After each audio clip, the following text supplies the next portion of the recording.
Hello అండి అందరికీ welcome to Renuka వంటలు అండ్ బ్లాగ్స్. ఈరోజైతే ఈ వీడియోలో గంగవాయిలి పప్పు కర్రీ ఎలా చేయాలో చూసేయండి. చాలా బాగుంటుంది.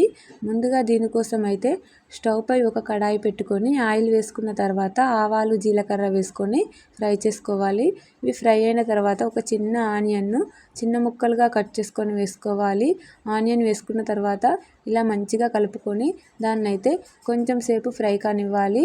ఆనియన్ ఫ్రై అయిన తర్వాత ఇప్పుడు ఇందులోకి అల్లం వెల్లుల్లి పేస్టు ఇంకా పసుపు కూడా యాడ్ చేసుకోవాలి. వీటిని కూడా మంచిగా కలుపుకొని కొంచెం పచ్చివాసన పోయేంత వరకు అయితే వేయించుకోవాలి అల్లం వెల్లుల్లి పేస్టు. తర్వాత ఇందులోకి ముందుగా కడిగి పెట్టుకున్న ఒక చిన్న కప్పు పెసరపప్పు అండి, పెసరపప్పునైతే యాడ్ చేశాను. పెసరపప్పును కూడా యాడ్ చేసుకొని మంచిగా కలుపుకొని మూత పెట్టుకొని ఒక 2 నిమిషాలు మగ్గించుకోవాలి. ఇలా మగ్గించుకుంటే పెసరపప్పు అనేది నూనెలో వేగి చాలా బాగుంటుంది. రుచి అయితే మళ్ళీ పచ్చివాసన కూడా రాదు. ఇలా కలుపుకున్న తర్వాత ఇప్పుడు ఇందులోకి ముందుగా శుభ్రం చేసి కట్ చేసి పెట్టుకున్న గంగవాయిల కూరను అయితే యాడ్ చేసుకోవాలి. ఇలా యాడ్ చేసుకున్న తర్వాత దీన్ని కూడా మంచిగా కలుపుకోవాలండి. ఇలా కలుపుకొని మూత పెట్టుకొని లో టు మీడియం ఫ్లేమ్లో ఒక 5 నుంచి 6 నిమిషాలు అయితే మగ్గించుకోవాలి. మూత తీసుకుంటూ మధ్యలో తీసుకుంటూ కలుపుకోవాలండి. లేదంటే కర్రీ అనేది అడుగంటికి పోతుంది. అందుకే మధ్యలో కలిపేసుకొని మళ్ళీ మూత పెట్టేసుకుంటూ ఇలా పప్పు కొంచెం ఉడికే వరకు సగం మట్టుకు ఉడికే వరకు అయితే ఉడికించుకోవాలి. వాటర్ అయితే ఏమీ వేయనవసరం లేదండి. ఈ గంగవాయిల కర్రీలోని వాటరే బయటకు వస్తుంది కాబట్టి దానితోటే ఉడికిపోతుంది. చూడండి పప్పు అయితే సగం మట్టుకు ఉడికిపోయింది కదా. ఇప్పుడు ఇందులోకి 2 పండిన టమాటాలు కట్ చేసుకొని వేసుకోండి. టమాటాలు ముందే యాడ్ చేసుకోకూడదు, అలా చేస్తే పప్పు అనేది ఉడకదు. అందుకే పప్పు ఉడికిన తర్వాత ఇలా టమాటాలు అయితే యాడ్ చేసుకోవాలి.